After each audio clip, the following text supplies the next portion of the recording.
गांव के पास एक घना जंगल था जहां हर रात किसी युवती की दर्द भरी चीखें सुनाई देती थी। लोग डर के मारे उस तरफ जाना भी छोड़ चुके थे।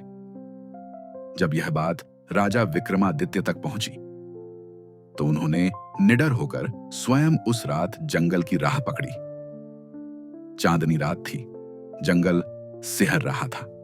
तभी उन्होंने देखा एक रहस्यमयी साधु काले वस्त्रों में, हाथ में एक दीपक लेकर तांत्रिक मंत्रों का जाप कर रहा था। उसकी छाया से जुड़ी जमीन पर एक और परछाई थरथरा रही थी। वह किसी युवती की परछाई थी जो जमीन से बंधी हुई कांप रही थी। राजा स्तब्ध रह गए। अगली सुबह विक्रमादित्य उसी जगह पहुंचे जहां तांत्रिक पूजा करता था। जमीन पर एक सफेद राख की लकीर थी। राजा ने वहीं की राख उठाकर अपने माथे पर तिलक लगाया। तभी एक कोमल करुणामयी आवाज गूंज उठी, महाराज, मैं रति हूं, एक स्वर्गीय आत्मा। वर्षों पहले एक तांत्रिक ने मुझे छल से इस जंगल में बुलाया और अपनी तांत्रिक सिद्धियों के लिए मेरी परछाई को कैद कर लिया। अब हर रात वह मुझे बुलाकर मंत्रों से काबू करता है। मेरी आत्मा न मुक्त हो सकती है न मर सकती है। राजा का हृदय रो उठा। अब और नहीं, राजा बोले, तुम्हारी मुक्ति का समय आ गया है।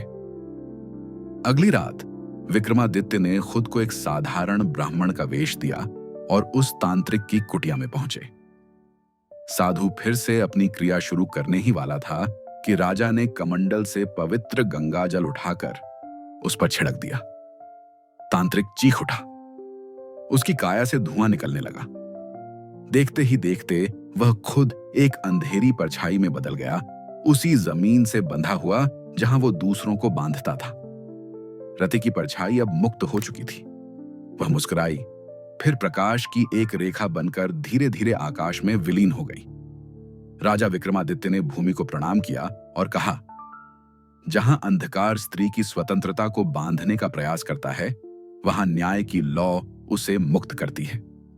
सीख, कभी कभी रोशनी के लिए अंधेरे से भिड़ना ही पड़ता है और सत्य की सबसे बड़ी शक्ति करुणा और साहस होता है।